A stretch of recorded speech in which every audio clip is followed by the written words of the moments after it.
Hello everyone, কেমন আছো সবাই? আশা করছি সবাই খুব ভালো আছো। আমিও কিন্তু খুব ভালো আছি। আজ চলে এসেছি তোমাদের সাথে একটা নতুন ভিডিও শেয়ার করতে। আজ হলো সোমবার, আমাদের বাড়িতে নিরামিষ।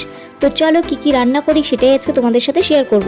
দেখো, ওদিকে পুজো হচ্ছে আর আমি এদিকে রান্না বসিয়ে দিয়েছি। কি কি রান্না করছি চলো দেখতে থাকো। প্রথমে করে নিয়েছি কয়েক রকম সবজি দিয়ে লাউ শাক, সেটা তোমরা শর্টসে দেখতে পাবে। দেখো, একদিকে আমি বসিয়ে দিয়েছি আলু ফুলকপিটা একটু সিদ্ধ হতে, আর অন্যদিকে মুগ ডাল ভেজে ভালো করে ধুয়ে নিয়ে সিদ্ধ হতে বসিয়ে দিয়েছি। এর মধ্যে এখন দিয়ে দিলাম কয়েকটা চেরা কাঁচা লঙ্কা। এদিকে দেখো, ফুলকপিগুলো হালকা ভাপিয়ে তুলে নিয়েছি, আর আলুটা আরেকটু সিদ্ধ হলেই নামিয়ে নেব। আবার এদিকে ডালটাও পুরোপুরি সিদ্ধ হয়ে গেছে। আমি কিন্তু আজকে একসাথে দুদিকে দুটো রান্না করছি। একদিকে হচ্ছে ভেজ ডাল, আর একদিকে আলু ফুলকপির তরকারি। ডালটা সিদ্ধ হয়ে গেছিল বলে নামিয়ে নিয়েছি, আর অন্যদিকে কড়াইতে দিয়ে দিলাম একটু সাদা তেল। তার মধ্যে একে একে ভেজিটেবলগুলো ভেজে নেব ভেজ ডালের জন্য। প্রথমে কিশমিশটা ভেজে তুলে নিলাম, আর তেলের মধ্যে দিয়ে দিলাম কেটে রাখা গাজরগুলো, তারপরে দিয়ে দিলাম মটরশুঁটিটা। একটু নেড়ে চেড়ে এর মধ্যে কেটে রাখা ফুলকপিগুলো দিয়ে দেবো। একটু নুন দিয়ে সবজিগুলো ভেজে নামিয়ে নেব। পুরোপুরি না ভাজলেও হবে, কারণ ডালটার সাথে কিন্তু আরেকবার সবজিগুলো রান্না হবে। সবজিগুলো ভাজার পর যেটুকু সাদা তেল কড়াইতে ছিল তার মধ্যে আরেকটু সর্ষের তেল দিয়ে দিয়েছি। এবার ভাপিয়ে রাখা বাঁধাকপিগুলোকে নুন হলুদ মাখিয়ে একটু ভেজে নেব। তারপর আলুটাকেও হালকা ভেজে নিয়েছিলাম। ব্যাস, আমার মোটামুটি সব ভাজাভুজি কমপ্লিট। এবার দেবো ডাল ফোড়নে। তার জন্য কড়াই ধুয়ে তার মধ্যে একটু দিয়ে দিয়েছি সর্ষের তেল। তার মধ্যে দিয়ে দিলাম জিরে, দুটো এলাচ আর দুটো লবঙ্গ, আর একটা তেজপাতা আর দু টুকরো শুকনো লঙ্কা আমি দিয়ে দিলাম। ঝালের পরিমাণটা তোমাদের স্বাদ মতো দেবে।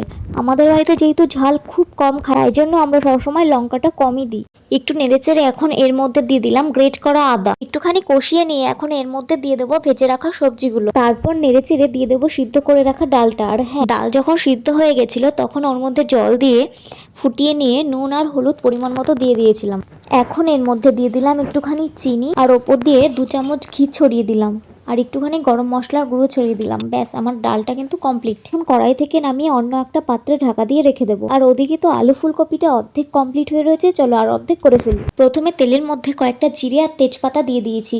এবার ভালো করে নেড়ে চেড়ে তার মধ্যে দিয়ে দিলাম বাটা মশলা, যেমন আদা, টমেটো, কাঁচা লঙ্কা, জিরে গুঁড়ো আর ধনে গুঁড়ো একসাথে আমি বেটে নিয়েছি। এখন দিয়ে দিলাম পরিমাণ মতো নুন, হলুদ আর একটু রং হওয়ার জন্য কাশ্মীরি লঙ্কার গুঁড়ো। এরপর একটু নেড়ে চেড়ে দিয়ে দেবো ছাড়িয়ে রাখা মটরশুঁটিগুলো। ব্যাস, দেখো আমার মশলা কষানো কমপ্লিট। এখন এর মধ্যে ভেজে রাখা আলু ফুলকপিটা দিয়ে ভালো করে একটু নেড়েচেড়ে নেব। সবকিছু ভালো করে কষে গেছে। এবার এর মধ্যে পরিমাণ মতো জল দিয়ে দেবো। জল দিয়ে আর ঢাকা দেবো না, তাহলে কালারটা নষ্ট হয়ে যায়। জলটা একটু শুকিয়ে এসছে, এখন এর উপর দিয়ে কিছুটা গরম মশলার গুঁড়ো ছড়িয়ে দিলাম। ব্যাস, রেডি আজকে আমার সব নিরামিষ রান্না বান্না। এখানে ভাতের জন্য চাল ভিজিয়ে রেখেছি। চাল কিছুক্ষণ আগে ভিজিয়ে রাখলে ভাতটাও তাড়াতাড়ি হয় আর খুব সুন্দর হয়। মেনুতে আজকে কি কি আছে চলো দেখে নিই। প্রথমেই রয়েছে বেগুন ভাজা, এটা রুটির সাথে সকালে করেছিলাম তো রয়ে গেছে কিছুটা। আর সবজি দিয়ে লাউ শাকের চচ্চড়ি করেছি, যেটা তোমরা শর্টসে দেখতে পাবে। এখানে রয়েছে আলু ফুলকপির তরকারি আর ভেজটা। আজকের ভিডিওটা তোমাদের কেমন লাগলো? ভালো লাগলে চ্যানেলটি প্লিজ সাবস্ক্রাইব করে পাশে থেকো। বা